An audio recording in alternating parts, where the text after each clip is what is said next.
E aí, meus lindinhos e lindinhas, tudo bem com vocês? Essa é a filha. Gente, hoje o vídeo vai ser um pouco diferente. Vou falar de uma história que marcou um pouco a minha infância, que eu vou ter que compartilhar algum dia, porque é necessário que a gente dê risada um pouco das bostas que a gente fez. Nas férias, quando eu era pequeno, eu ia passar tipo uma semana das férias na casa, no apartamento que a tia da minha mãe tinha na praia. E aí, teve umas férias que foi só eu, minha irmã, minha avó e a minha tia. Nessas férias a gente tava lá, tudo bem, tranquilo, né? Deu tudo certo durante mais ou menos uns 2 dias. Até que no terceiro dia eu e minha irmã a gente saiu pra andar de bicicleta. A gente foi andar de bicicleta na ciclovia.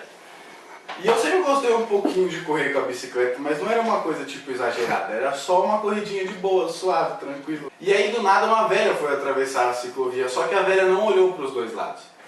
E aí, obviamente, ela parou na minha frente. Não havia possibilidade qualquer de eu parar. Para eu parar, eu tinha que me jogar no chão. E como eu era uma criança que pensava muito no próximo, que gostava muito de idosos, eu sempre amei velhos lerdos que param na minha frente. Eu simplesmente atropelei a velha.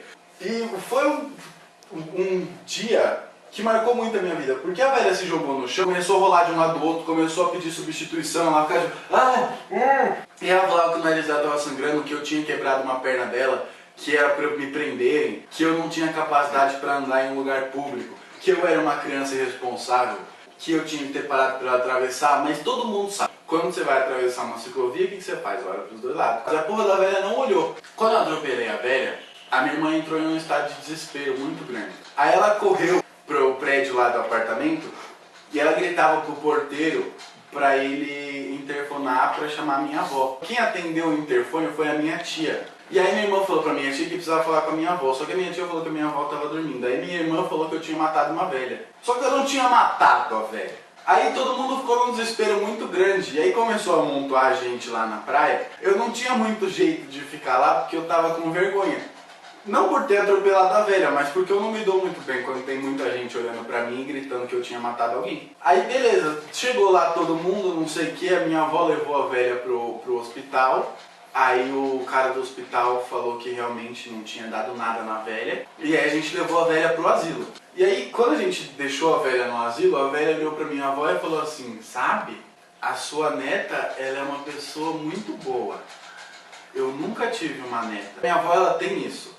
Ela tem um negócio que, tipo assim, ela não pode ouvir uma história triste, que a minha avó, ela fica tocada com a história triste, e ela vai fazer de tudo pra pessoa esquecer a história triste. E é uma coisa muito bonita da pessoa dela, se ela não envolvesse as outras pessoas nessa vontade dela. Porque pelo resto da semana, a gente teve que ir visitar a velha no asilo. E aí a gente tinha que jantar com a velha, a gente tinha que fazer massagem no pé da velha, a gente tinha que lavar a dentadura da velha, a gente tinha que passar lixa no calcanhar da velha. E eu não entendia muito o motivo disso, porque a culpa não tinha sido minha. E aí por uma semana eu fiquei neto, na verdade minha irmã ficou neta, eu fui assassino de uma pessoa que continuou viva e a gente nunca mais viu. E pra você ter noção de como o asilo que a velha morava era um lugar bem de boas, um lugar bem tranquilo, o nome do lugar era Aqualoucos. Pra mim, criança, entrar na porra do asilo depois atropelando uma louca do Aqualoucos, foi um negócio que marcou a minha infância. Você pensar que com 8 anos você feriu uma idosa, é pesado. Lidar com as minhas avós sempre foi um negócio muito difícil. Não porque elas são chatas, não, muito pelo contrário, eu amo minhas avós. Mas lidar sempre foi um negócio difícil.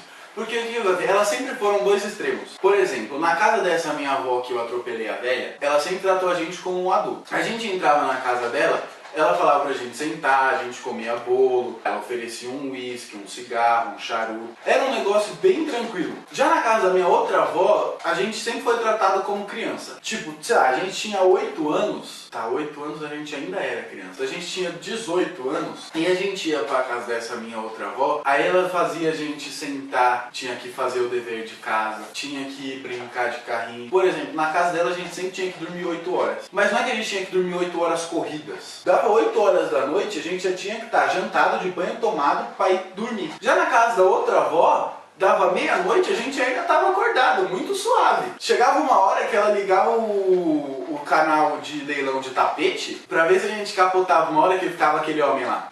Agora um tapete persa. Um belo tapete. Tá aí o tapete. 500 mil num tapete para esse tapete doado. Tá muito barato o tapete. Temos um lance de 700 mil. Muito barato o tapete. Pra ninguém na vida, 700 mil num tapete é muito barato. E eu sempre me perguntei isso, até um dia que eu perguntei pra minha avó, por que à noite você vê leilão de tapete tão caro? Aí ela me falou, é que é um tapete persa. Tapete persa é antiguidade. Antiguidade é caro. Eu fiquei tentando entender, porque tipo assim, você cruza com um Fusca na rua, é antiguidade igual a porra do tapete persa, só que não é tão caro. Já na casa da outra avó, a gente tinha que dormir cedo, e eu nunca fui uma criança de dormir muito cedo. Aí o que eu fazia? Eu jogava um jogo, eu gosto de chamar esse jogo de FIFA mental. Eu escolhi um time, e aí na minha cabeça eu ficava fazendo jogadas com esse time pra que eu ganhasse do time que eu tava jogando contra. Você pode pensar que era um negócio meio inútil, porque tava dentro da minha cabeça. E eu nunca perdi uma partida de FIFA mental. Você quer jogar FIFA mental, filho? Vai das pessoas, filho. Não vai fazer pessoas, né? Inventar o FIFA mental foi o auge da criatividade que eu pude atingir. Eu não imagino outro dia. Eu não imagino um momento em que eu tive mais criatividade do que o dia em que eu inventei o FIFA mental. Viajar com as minhas avós também sempre foi um negócio bem diferente. Porque o que acontece? Enquanto uma das minhas avós, ela era um pouco perdida, como ela sempre tratou a gente meio que como adulto, eu tinha 5 anos e ia viajar com a minha avó, eu sentava no banco da frente. E a minha avó, ela não anda devagar. Por exemplo, meu pai já teve que ir buscar a minha avó em Barra Bonita porque ela tinha tomado multa, porque ela tava tipo a 200 por hora, num lugar que o limite era 60. E aí o policial parou ela e ela falou que ela não sabia que ela tava correndo tanto. Eu era criança, eu não entendia muito o perigo daquilo, eu achava divertido pra cacete, eu começava a dar risada tipo igual um trouxa. Minha avó um dia perdeu a carta e ela teve que ficar um tempo andando de táxi só e de ônibus.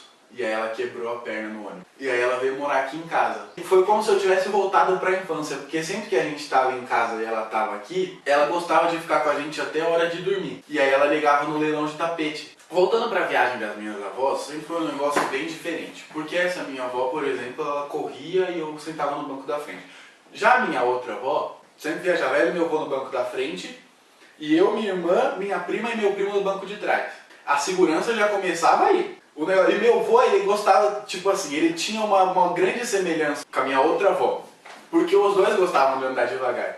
Aí, ele gostava de sentar o pé na porra do carro dele. E eu lembro de um dia que eu olhei no velocímetro, eu juro, tava 201 km por hora. Eu juro que eu não entendi muito o que estava acontecendo naquele momento, eu nunca tinha visto uma velocidade tão alta. E aí eu lembro uma vez que a gente foi viajar com ele, eu voltei com o pescoço aqui queimado. E aí o meu avô, ele gostava de ir, aí ele freava, tipo, ia todo mundo pra frente. Aí ele acelerava e ia todo mundo pra trás. E aí eu sempre ficava roçando aqui, e aí meus pais perguntaram, o que foi isso? Meu avô ligeiro, como sempre foi, ele olhou e falou assim, isso aí é manga. Isso aí a gente foi colher manga, caiu uma gota da seiva da árvore da manga e queimou. Cara, naquele dia eu percebi como meu avô sabia que ele estava errado de correr com a gente no carro, mas ele tava ligando um foda-se pra isso, na real. Era só falar que tinha sido manga. Tipo, se um dia ele batesse e a gente morresse, não, é que eu acho, manga. Caiu uma manga na estrada, morreu. O meu avô, ele sempre foi uma pessoa que gostou de viajar com música. Ele tinha uma porta CD cheio de CD dentro de tudo que era tipo, tinha música italiana, ópera, trilha sonora da Escravizaura, trilha sonora do Big Brother, tudo que era tipo de música você encontrava na porta CD do meu avô. O meu avô, tipo assim, quando eu começava a tocar uma música que falava qualquer coisa a ver com sexo, com qualquer coisa que tinha a ver com coisas que ele achava que não era boa pra gente, ele começava a tossir, dava um mal súbito nele. Tipo assim, quando tocava a música Amor e Sexo da Rita Lee, quando ela cantava Sexo é Escolha, meu avô ficava... Tipo, sexo é amizade, sexo é amizade.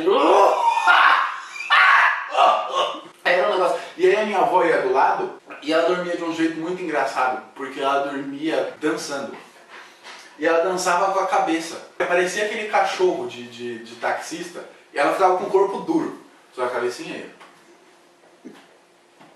Enfim, galera, esse foi mais um vídeo meu, espero que vocês tenham gostado. Deixa like pela dança da minha avó, deixa like por eu ter sobrevivido a uma corrida de 201 km por hora, deixa like pela manga que queima os pescoços das crianças, compartilha o vídeo, comenta, se inscreve no canal se você ainda não for inscrito. Valeu, até semana que vem, falou, abração, tamo junto.